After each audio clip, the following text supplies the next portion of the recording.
अगर मैं आपसे कहूं कि धार्मिक पूजा की शुरुआत आस्था से नहीं बल्कि डर से हुई थी, देवताओं से नहीं बल्कि जादू से, तो क्या आप मानेंगे? आज हम एक ऐसी यात्रा पर चलेंगे जहां इंसान ने पहली बार प्रकृति के रहस्यों को समझने की कोशिश की थी, अपने तरीकों से, अपने विश्वासों से। प्राचीन समय में लोग प्राकृतिक नियमों को नहीं जानते थे। उनके लिए बारिश इसलिए नहीं होती थी कि बादल है, बल्कि इसलिए होती थी क्योंकि देवता प्रसन्न थे। सूरज उगता नहीं था, उसे उगाया जाता था। नाव चलाना एक शारीरिक क्रिया नहीं थी, बल्कि एक जादुई अनुष्ठान था, जिसमें एक दानव को मजबूर किया जाता था नाव को आगे बढ़ाने के लिए। बीमारी, मौत ये प्राकृतिक नहीं मानी जाती थी, ये श्राप थे, जादू की वजह से आती थी।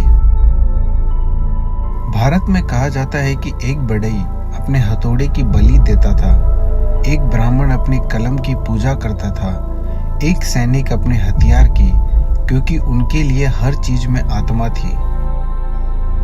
अब सवाल ये था, अगर प्रकृति इतनी अराजक है तो इंसान उसका नियंत्रण कैसे करे? उत्तर था जादू।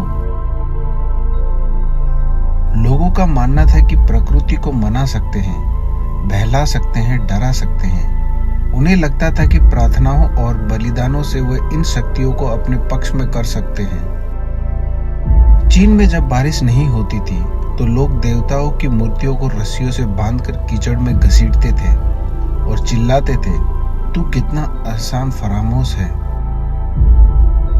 एक पत्थर जो अपने आप लुढ़क गया, उसमें आत्मा है।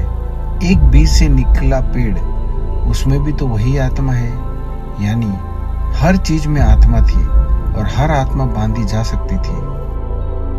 धीरे धीरे ये जादुई कृत्य धार्मिक रस्मों में बदल गए, बार बार किए जाने वाले कर्मकांड, और इस तरह जादूगर बन गया पुजारी। लेकिन हर पूजा डर पर नहीं टिकी थी, खासकर यूनानियों के लिए। मनुष्य और देवता एक दूसरे के साथी थे, कोई गुलाम नहीं, कोई मालिक नहीं।